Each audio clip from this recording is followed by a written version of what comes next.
Bismillahirrahmanirrahim. Assalamualaikum warahmatullahi wabarakatuh. Bismillah, hamdan wa syukran lillah. Salatu wassalamu ala rasulillah. La hawla wa la quwata illa billah.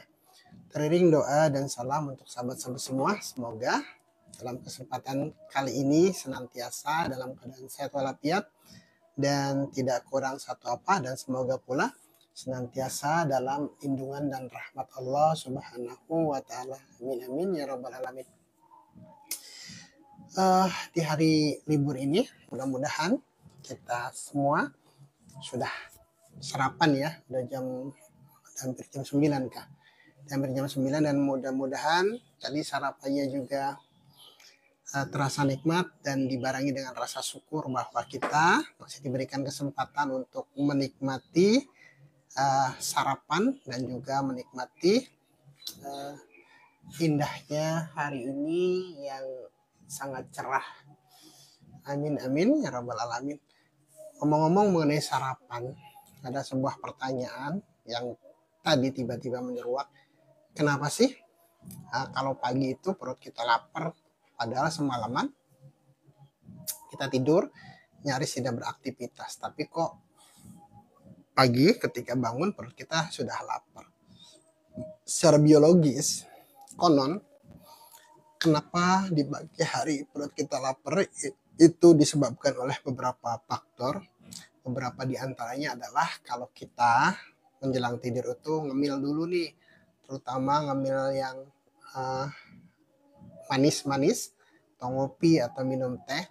Itu ketika kita tidur akan membuat reaksi tubuh kita secara biologis, itu akan mengeluarkan insulin untuk menyerap kadar gula yang kita makan sebelum tidur. Itu yang kemudian membuat perut kita pagi-paginya sudah lapar. Jadi kata dokter disarankan kalau sore itu kalau udah menjelang tidur itu jangan terlalu banyak ngemil yang manis-manis, karena itu lagi-lagi akan memicu insulin kita untuk bekerja lebih keras untuk menyerap gula-gula yang kita konsumsi menjelang tidur. Kemudian juga rasa lapar biasanya diakibatkan oleh tidur yang larut. Biasanya kalau kita kurang tidur nih, itu paginya terasa lapar banget. Itu kata dokter ada namanya hormon ghrelin. Jadi hormon ghrelin itu yang bertanggung jawab atau berfungsi untuk mengatur rasa lapar. Jadi ketika kita tidurnya malam, hormon ghrelin ini bereaksi lebih banyak sehingga menimbulkan rasa lapar. Ada lagi kemudian banyaklah hal-hal yang kemudian membuat tidur kita itu justru membuat kita lapar. Terlepas dari semua itu, dari tinjauan secara biologis tadi, ternyata rasa lapar yang kita rasakan di pagi hari ketika kita baru bangun tidur itu bisa kita maknai sebagai isaroh, sebagai sinyal, sebagai isyarat dari Allah, sebagai perintah dari Allah kepada kita untuk mendistribusikan rezeki dari Allah kepada mereka-mereka yang Allah kehendaki.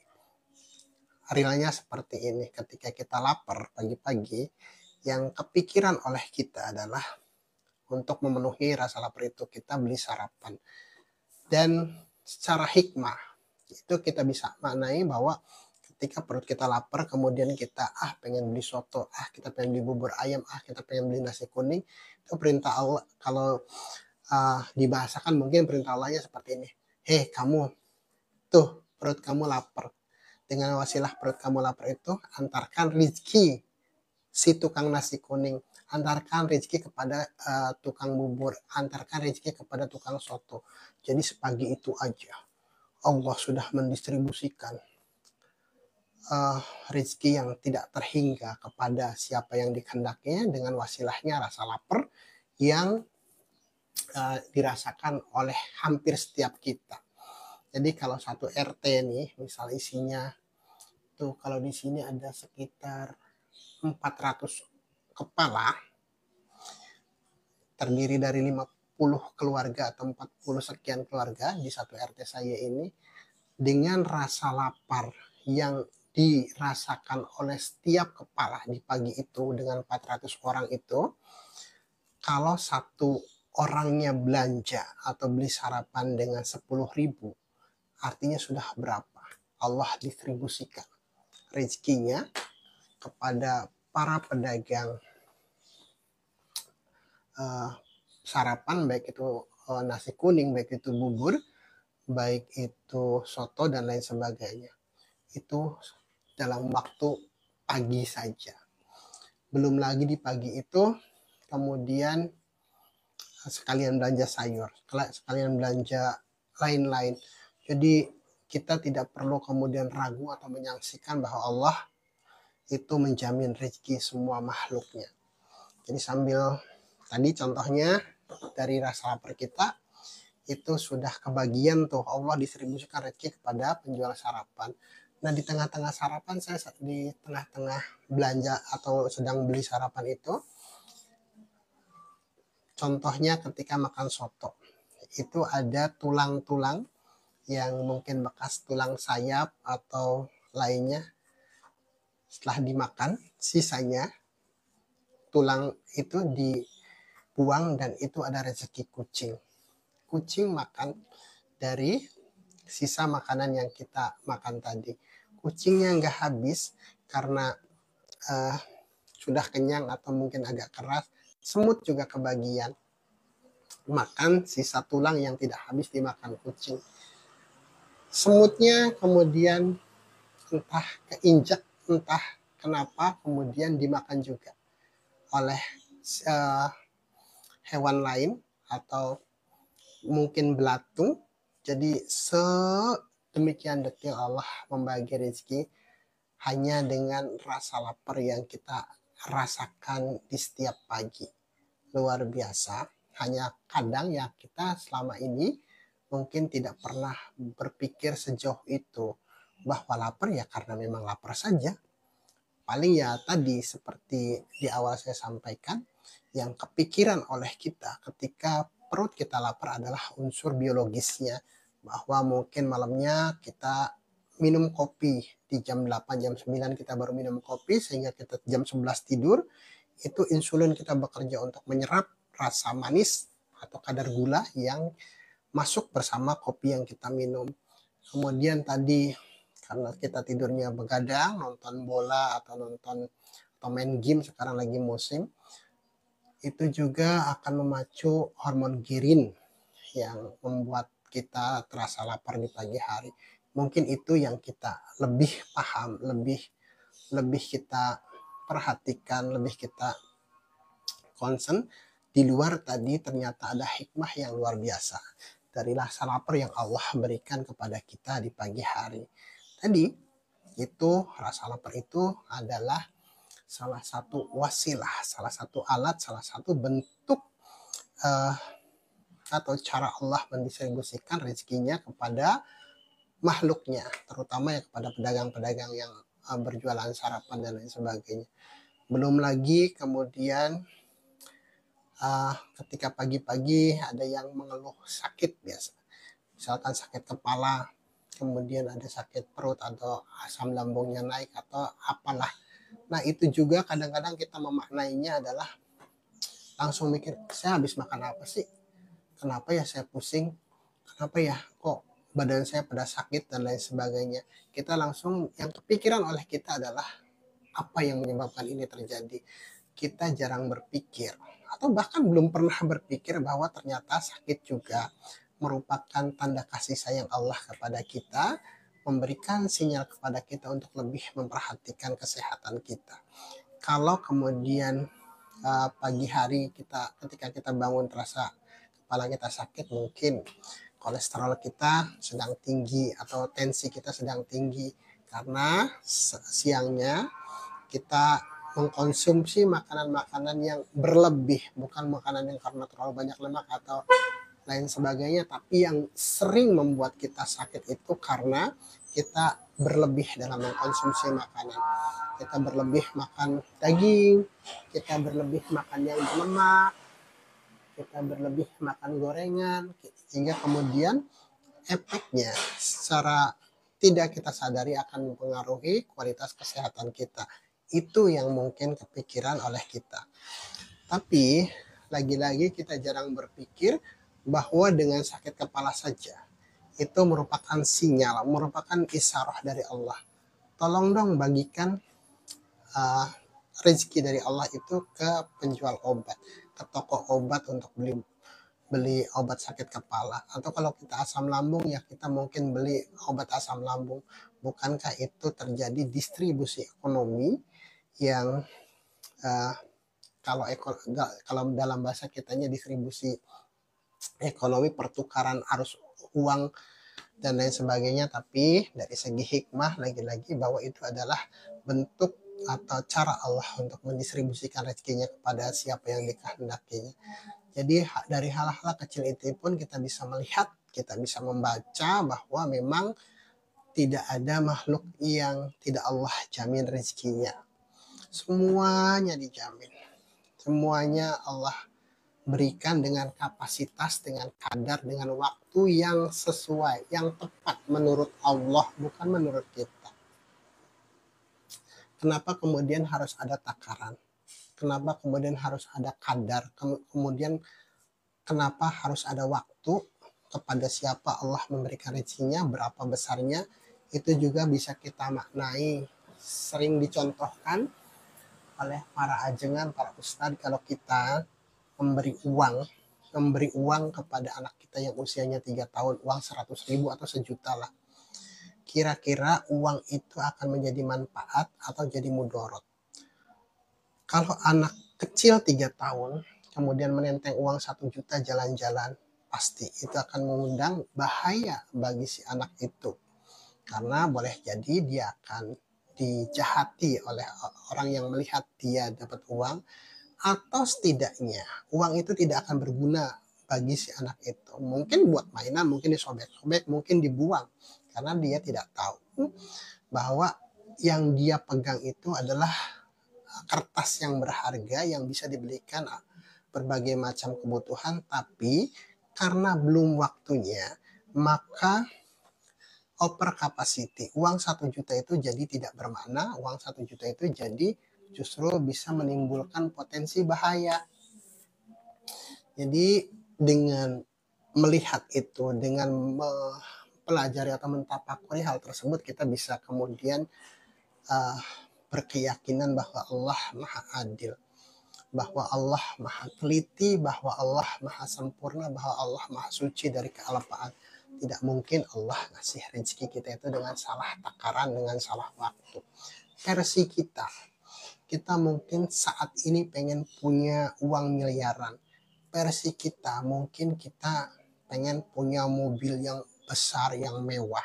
Versi kita mungkin depositnya kita itu berlipat-lipat untuk 7 turunan. Versi kita mungkin saat ini kita bisa bepergian dengan kendaraan yang enak, yang mewah, tanpa perlu kita berhitung nanti uangnya habis berapa. Itu versi kita. Tapi kalau berkaca dari analogi tadi bahwa anak kecil yang diberi uang 1 juta itu berpotensi menimbulkan masalah, menimbulkan bahaya bagi dirinya, kita pun bisa berkaca bahwa kalau saat ini kita baru punya motor dan mungkin menurut Allah belum saatnya kita punya mobil. Boleh jadi ketika kita kondisi kejiwaan kita, kesadaran kita masih belum memadai, boleh jadi ketika kita dikasih mobil sekarang, kita jadi sombong, kita jadi belagu, kita jadi kemudian lupa kepada saudara, kita kemudian justru kepikiran terus kepada mobil kita. Mobil kita baret, hati kitanya morat-marit, hati kitanya nggak bisa tidur. Aduh, ini mobil bagus-bagus, mobil mahal kok baret ya. Yang kecewa banget sampai dilihatin catnya, ini kenapa kok baret, padahal perasaan dia kemana-mana, kok mobilnya baret. Itu yang kemudian sangat mungkin menjadikan keinginan kita untuk memiliki mobil itu dipospon, ditunda oleh Allah, karena Allah tahu kita belum siap. Kemudian ketika kita pengen memiliki uang yang berlimpah ruah untuk 7 turunan, menurut kita itu baik.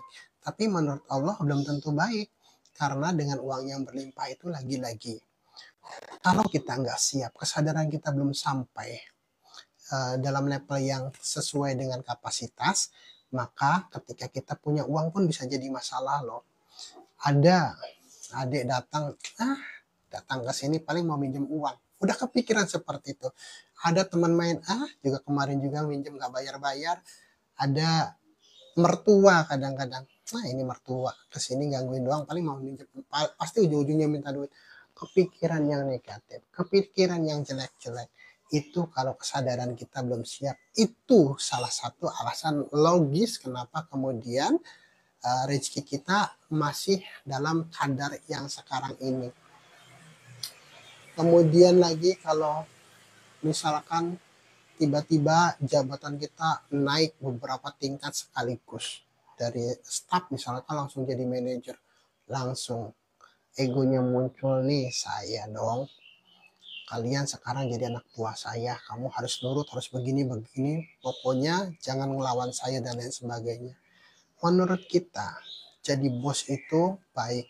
Tapi menurut Allah belum tentu karena sangat mungkin dengan posisi kita yang melambung, yang meloncat sedemikian tinggi akan membuat kita lupa diri dan lupa daratan, sehingga kemudian akhirnya justru membahayakan kita. Kita akan ditinggalkan oleh teman-teman kita akan jauh dari kekerabatan kita dan lain sebagainya. Jadi itulah alasan logis kenapa Allah memberikan rezeki itu dengan kadar, dengan waktu yang tepat sesuai dengan ketentuan Allah, bukan versi kita. Kalau versi kita ya tadi pengennya banyak, pengennya mewah, pengennya berlimpah, pengennya jabatan tinggi dan lain sebagainya. Mungkin kamu suka terhadap sesuatu, tapi bagi Allah belum tentu yang kamu sukai itu baik bagi kamu. Mungkin kamu tidak suka terhadap sesuatu, tapi dibalik sesuatu yang tidak kamu sukai itu Allah sudah menyiapkan berbagai kebaikan di baliknya. Jadi kesadaran-kesadaran inilah yang kemudian harus kita bangun, harus kita tapakuri, harus kita kemudian maintain agar ketika kita punya harta, kita tidak lupa diri bahwa harta itu adalah amanah, adalah titipan dari Allah yang Allah titipkan rezeki sedemikian banyak makhluk melalui rezeki yang Allah titipkan kepada kita. Jadi kalau kita pengusaha sukses itu bukan berarti semua uang yang datang kepada kita itu hak kita. Ada hak fakir miskin, ada hak orang-orang yang memang rezekinya Allah titipkan kepada atau lewat tangan kita, lewat kasab kita, menurut kita. Kemudian ketika kita punya mobil bagus, mobil mewah pun tidak lantas kemudian jadi aral apa ya? Jadi asbab pecahnya kita dengan tetangga. Ada banyak kasus, ada banyak kejadian karena mobilnya besar, mobilnya bagus, tapi tidak punya garasi, tidak punya parkiran, di parkir di jalan umum yang ketika kemudian kesenggol sama anak kecil saja, kemudian alarmnya bunyi jadi masalah. Anak kecilnya diomel-omelin padahal mobilnya parkir di jalan. Belum lagi kalau kemudian mobilnya kebaret, entah sengaja atau tidak, karena mobil di pinggir jalan kita tentu pemiliknya juga nggak mungkin ngawasin setiap waktu, kita pun nggak bisa ngawasin setiap waktu, tapi ketika mobilnya baret semua orang disalahin, orang pada iri nih terhadap mobil saya yang bagus. Jadi kalau kesadaran kitanya sudah mapan, ya even kita punya harta, insya Allah hartanya akan bermanfaat bagi kita, bermanfaat bagi keluarga kita, bermanfaat bagi sebanyak mungkin orang. Ada loh banyak orang yang lulus ketika diuji dengan kekurangan. Saya ulang, ada banyak orang yang lulus ketika diuji dengan kekurangan. Tapi sebaliknya, ada banyak orang yang gagal justru ketika diuji dengan kelapangan. Hanya ada ayat Allah yang bunyinya setiap kalian kullu nafsin dha'iqatul maut, dan akan aku uji kalian dengan kesempitan dan kelapangan. Jadi itu ayat yang harus berulang-ulang saya pahami, karena disitunya bunyinya aku akan uji kalian dengan kesempitan dan kelapangan agar kalian kembali. Kalau kita dalam keadaan kekurangan, kita pasti itu merasa ujian. Kalau kita dalam keadaan sakit, itu merasa itulah kita sedang diuji. Kalau kita dalam keadaan lemah, itulah saat kita diuji. Tapi jarang orang atau kita merasa bahwa ketika kita punya uang itu, kita sedang diuji dengan uang kita. Kita jarang merasa atau memaknai bahwa jabatan kita ujian. Kita jarang bahwa ketika kita sehat pun itu ujian. Sempit, sakit, kekurangan itu ujian. Itu semua orang sudah maklum. Tapi bagaimana kemudian kita bisa memaknai bahwa sehat pun ujian? Bagaimana kita, Allah sedang menguji saat sehat kita itu untuk apa sehatmu kamu gunakan. Ketika kita banyak uang, untuk apa uangmu engkau belanjakan, dan tidakkah engkau menyadari bahwa uang yang kamu miliki itu adalah amanah dari Allah yang harus kemudian digunakan sebaik-baiknya. Jabatan pun demikian. Jadi akhirnya ketemu juga bahwa memang sempit dan lapang itu ujian, bahwa memang sakit dan sehat itu ujian, bahwa kaya dan miskin itu ujian, bahwa rakyat jelata ataupun pejabat yang tertinggi pun itu sedang diuji. Secara simbolik, Al-Quran itu menggambarkan bagaimana setiap manusia, setiap kita itu diuji. Setidaknya ada 4 ujian yang Allah contohkan, Allah simbolkan di dalam Al-Quran, yaitu pertama, ujian berupa perintah. Itu disimbolkan bagaimana Allah memberikan perintah yang sedemikian berat dalam tanda kutip kepada Nabiullah Ibrahim alaihissalam. Bagaimana Allah menguji Nabi Ibrahim harus meninggalkan putranya Nabiullah Ismail ketika itu belum jadi nabi dengan ibunya Siti Hajar. Padahal anak ini sudah ditunggu-tunggu sekian lama, tapi ketika kemudian sudah lahir dan baru yang sedang lucu-lucunya, Allah memerintahkan Nabi Ibrahim untuk pergi berdakwah meninggalkan anak dan istrinya di padang pasir yang tandus. Bukankah itu ujian yang luar biasa? Berat. Kemudian setelah dipertemukan lagi dengan istri dan anaknya, justru Nabi Ibrahim diuji lagi untuk mengorbankan anaknya, untuk menguji Nabi Ibrahim sejauh mana keyakinan dan keimanan dan kepasrahannya kepada Allah, disuruh mengorbankan Nabi Ismail. Bukankah itu ujian yang sangat luar biasa? Itu ujian berupa perintah.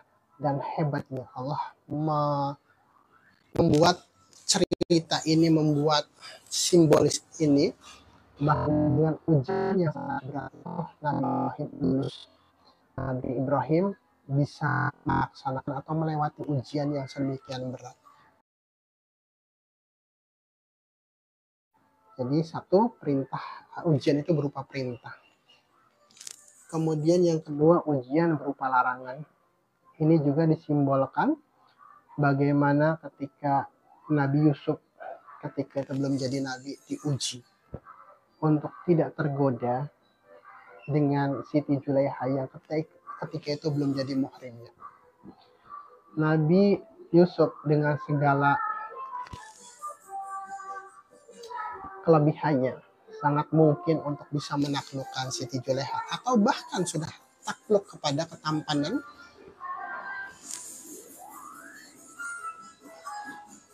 Ada iklan sebentar.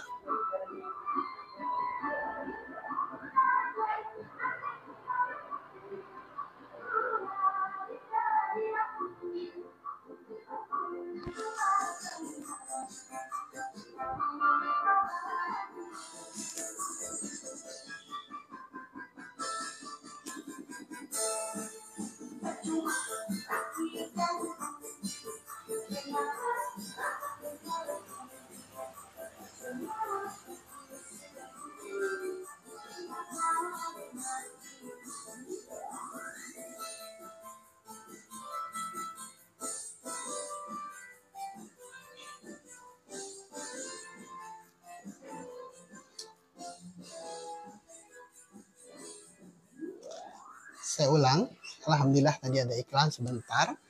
Jadi tadi bahwa Allah menguji kita itu dengan perintah seperti disimbolkan dengan ujian kepada Nabi Ibrahim. Yang kedua adalah ujian berupa larangan sebagaimana Allah gambarkan dengan melarang Nabi Yusuf untuk mendekati Siti Juleha yang ketika itu bukan muhrimnya. Berat, Siti Juleha cantik. Sementara Yusuf ketika itu sebagai pemuda tampan yang digambarkan Al-Quran itu sebagai malakung karim, seperti malaikat yang mulia, saking gantengnya, saking tampannya. Dengan gelora mudanya, Nabi Yusuf dilarang untuk mendekati Siti Juleha. Dan hebatnya lagi, godaan yang sedemikian dahsyat itu bisa dilewati oleh Nabi Yusuf. Lulus, Nabi Yusuf berhasil lulus dari ujian yang berupa larangan tersebut. Kemudian ada lagi ujian yang berupa kesempitan, berupa penderitaan seperti yang Allah gambarkan dalam kisah Nabi Ayub. Nabi Ayub ketika itu diberikan ujian berupa penyakit yang belum ada di zaman itu. Sehingga Nabi Ayub harus kemudian terusir dari kampungnya, dijauhi oleh masyarakatnya, bahkan oleh istri-istrinya pun dijauhi karena memang penyakitnya itu luar biasa yang belum ada di zaman itu. Jangankan obatnya, itu adalah kasus pertama di zaman Nabi Ayub, bahwa orang yang paling parah sakitnya itu Nabi Ayub. Dan lagi-lagi Nabi Ayub berhasil lolos dan melewati ujian yang sangat berat tersebut. Allah mengembalikan anak istrinya, mengembalikan kemudian kepada masyarakatnya. 3, ujian berupa perintah, ujian berupa larangan, kemudian ujian berupa kesempitan atau penderitaan. Yang keempat, Allah menguji Fir'aun dan Qarun dengan kelapangan. Fir'aun sebagaimana kita ketahui dalam kisahnya memiliki kekuasaan yang nyaris tidak terbatas.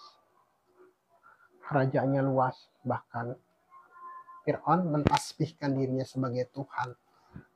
Sehingga kemudian diabadikan ketika Fir'aun bertanya, ketika Nabi Musa berdakwah mengajak Fir'aun untuk menyembah Allah yang Esa, Fir'aun bertanya kepada Nabi Musa, di mana Tuhanmu? Ketika Nabi Musa menjawab, Tuhanku adalah Tuhan yang maha tinggi. Si Fir'aun malah tertawa. Haman, kamu buat menara yang paling tinggi, kemudian cari apakah ada Tuhan Musa di atas sana. Seperti itu, malah dicemooh. Kemudian Nabi Musa maklum dengan alasan, dengan argumen yang dia kemukakan kepada Fir'aun itu tidak lantas kemudian membuat Fir'aun sadar. Maka Nabi Musa membuat argumen lain, bahwa Tuhanku Allah adalah Tuhan yang menerbitkan matahari dari timur dan menenggelamkannya di sebelah barat. Apakah kamu mampu Fir'aun? Jika kau memang Tuhan, coba bisa tidak seperti itu. Saat itu argumen Nabi Musa tidak bisa dilawan, tapi dengan kesombongannya, tapi dengan kekuasaannya, Fir'aun tetap tidak mau beriman kepada Nabi Musa, justru menangkap Nabi Musa. Fir'aun gagal melewati kelapangan yang berupa kekuasaan dan tahta yang tidak terbatas itu. Justru ketika Fir'aun diuji dengan kelapangan, justru ketika Fir'aun diberi dengan kekuasaan, justru ketika Fir'aun diuji dengan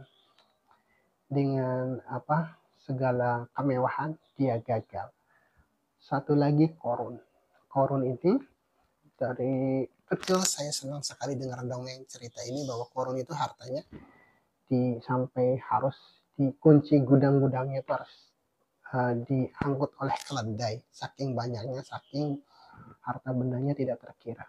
Dan lagi-lagi Qarun gagal melewati ujian berupa berlimpahnya harta.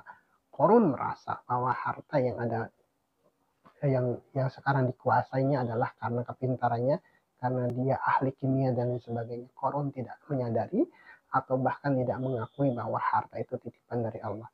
Jadi dari keempat contoh ini, dari keempat kisah ini sudah sangat jelas bagi kita sebenarnya bahwa ujian yang terberat itu sebenarnya bukan ketika kita diperintah sholat, bukan ketika kita diperintah zakat, bukan sekadar kita diperintah untuk berhaji dan lain sebagainya, bukan pula ketika kita kemudian menjauhi wanita yang bukan muhrim kita, bukan pula ketika kita sakit. Justru kita lebih banyak gagal ketika kita diuji dengan harta yang berlimpah, ketika diuji oleh Allah dengan mobil yang mewah, dengan rumah yang megah, dengan kekuasaan, dengan jabatan. Dan alasan logisnya kenapa banyak orang yang gagal ketika diuji dengan kelapangan, karena itu tadi di awal saya sudah sampaikan, jarang orang yang menyadari bahwa lapang, bahwa kekayaan, bahwa jabatan, bahwa materi itu ujian. Kita lebih sering menganggap bahwa ketika kita kaya kita sedang disayang Allah. Orang yang miskin mah nggak disayang. Jadi seolah-olah kita saja yang disayang Allah, orang miskin mah nggak disayang Allah.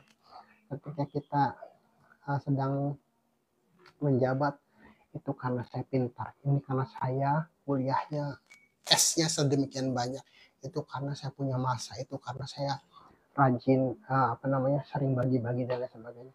Tidak menyadari bahwa kekuasaan yang ada di tangannya, jabatan yang diembannya adalah amanah dari Allah, sehingga gagal untuk bisa mengembalikan amanah itu, jabatan itu, untuk memperbaiki masyarakatnya, melindungi rakyatnya. Justru dia bangga diri, ini saya nih, saya pemimpin, saya yang harus diikuti, saya yang harus ditakuti, tangan saya ini mampu memberikan wewenang untuk melakukan apapun dan lain sebagainya. Begitupun ketika kita sehat, seolah-olah sehat kita tuh karena kita rajin olahraga saja, karena kita pandai menjaga diri, bersih-bersih, kemudian kita sering minum vitamin. Itu syariatnya, tapi hakikatnya sehat itu adalah ujian untuk bagaimana kita menggunakan kesehatan kita untuk beramal soleh dengan sebaik-baiknya, untuk mengabdi kepada Allah dengan sebaik-baiknya dengan fasilitas kesehatan yang kita miliki. Jadi itu bahwa tadi dari awal bahwa rasa lapar yang kita pagi itu merupakan wasilah, merupakan cara Allah untuk mendistribusikan rezeki kepada siapa yang dikehendakinya. Kemudian juga rasa sakit juga itu cara Allah untuk mendistribusikan cara penyakitnya. Kemudian bagaimana kita membangun kesadaran bahwa lapang dan sempit itu ujian, agar kemudian kita tidak terlena, agar kemudian kita tidak terjebak bahwa seolah-olah kita yang paling disayang Allah, kita seolah-olah yang paling baik dan paling lah, sementara orang lain yang miskin itu wah itu mah sedang di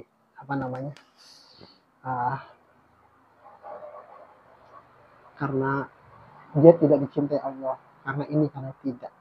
Allah mencintai seluruh makhluknya hanya dengan cara yang menurut kita berbeda-beda.